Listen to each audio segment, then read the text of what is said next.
5 years ago, all the smarties, including those occupying positions of responsibility on this staff, told you that those manifestations of the great performance binge of the 1960s known as pony cars were as surely doomed to the automotive tar pits as ragtops and side-mounted spares. No one believed these predictions more than the Detroit moguls who read the omens of inflation, energy shortages, and the ravings of consumerist loonies as sure death for all performance automobiles in general and pony cars in particular. Ruthlessly they offed the Barracuda, Challenger, and Javelin from the corporate menus while altering the Cougar and Mustang to a point where they were to high-performance motoring what Long Gin's Symphonette represents to the New York Philharmonic Orchestra. Suddenly they were gone or transmogrified, and the enthusiasts of the nation and M-, who had not gotten the word that driving for fun was gone forever and M-, puzzled over why everybody had acted with such maniacal haste. They responded in a variety of ways. Some kept their old pony cars in loving repair, others turned to the few sporty vehicles that remained, hence the booming sales of Corvette, Datsun Z cars, and Porsches. And still others began to buy in ever-escalating numbers the only legitimate pony cars that, in some bizarre role as an automotive sedanth, had defied evolution and had remained in production. Those cars were the F-bodied sisters from Pontiac and Chevrolet, the Firebird and Camaro, which remained in the marketplace as rather wispy reminders of the old days. Each year, with the exception of the modestly sporty Camaro Rally Sport and the Firebird Formula, the cars became increasingly aimed at an audience of secretaries and suburban housewives. Only one car of the lot, the Firebird Trans Am, sustained an unvarnished position as a pure, all-out hell for leather performance automobile. Why Pontiac chose to keep the Trans Am around in the face of the retreating competition is of little interest here, other than to note the irony that of all the machines of the species there is little debating the fact that the best of the lot was preserved. Automotive Darwinism is alive and well. The Pontiac Trans Am turned into a hellishly successful car in the face of all the gloomy sales forecasts.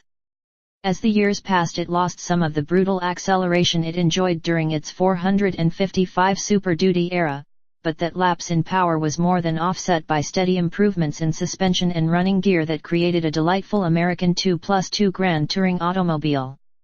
Pontiac stylists were not totally immune to the temptations of littering its splendid contours with increasing acreages of cornball decals, but in general the Trans Am remained what it was when introduced in its most recent form during the middle of the 1969-70 model year, the sportiest, most roadable four-place automobile built by an American manufacturer.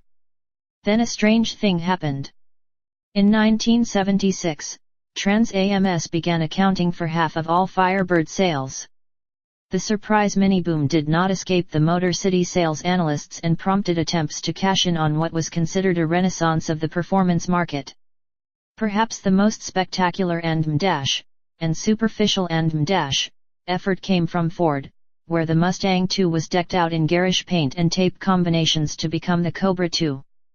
Chrysler has made a similarly feeble gesture with its Plymouth Volare Roadrunner, while a more legitimate try was undertaken by American Motors and its Hornet AMX.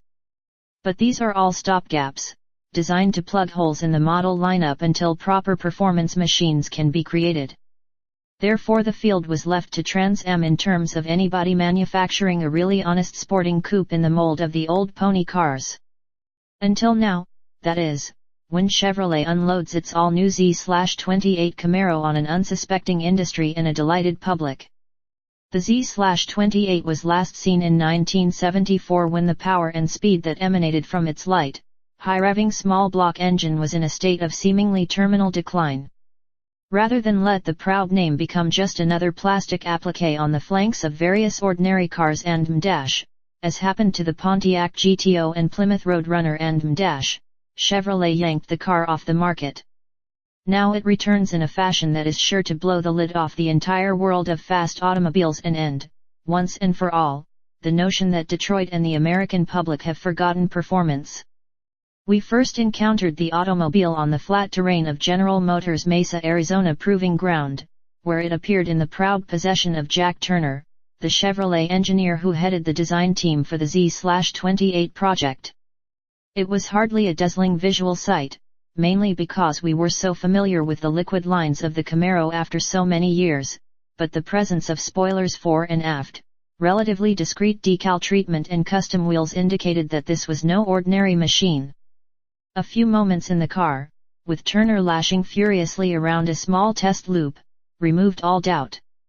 "We think this is a pretty special machine," said Turner, a confident, square-shouldered guy who learned to drive and dig cars and on the convoluted mountain roads around Old Forge, New York.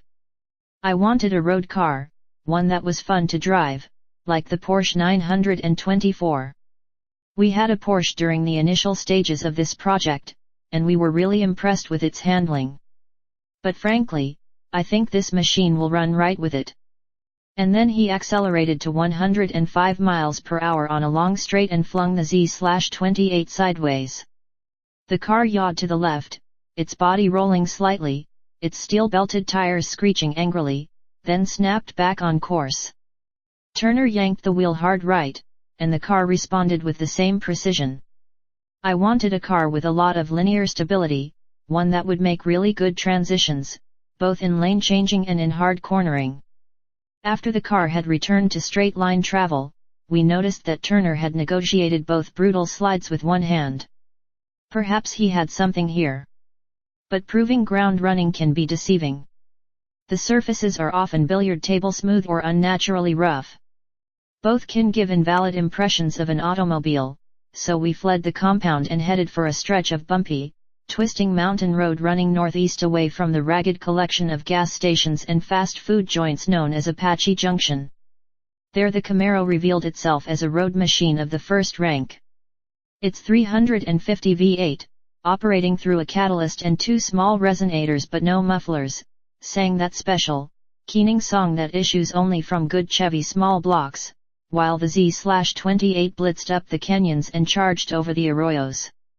It was as close to being a neutral steerer as any car with a heavy iron engine tucked up front probably can be, and could be easily kicked into more gentle oversteer/understeer conditions by easy application of the throttle or brake. It was a treat for Turner to work on a machine like the Z/28.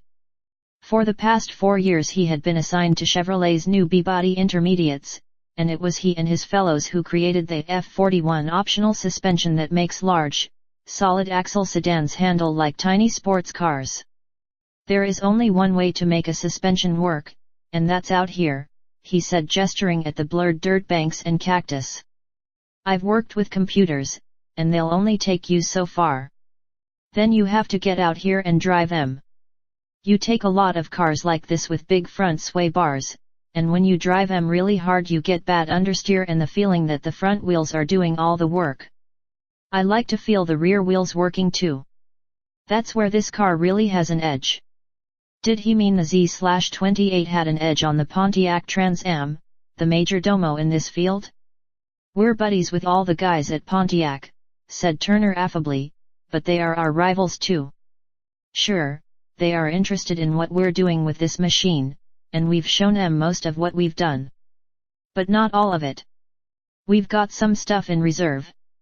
We're not finished with this project by a long shot. Wait until you see what we do next year." Turner's claims for improvement boggle the mind, based on this year's car, although we know the 78 Camaro will use the same basic body. The 1978 Z/28 will have a better integrated front and rear bumper, plus louvers in the front fenders, a la the new T-Birds and Continentals. View photos.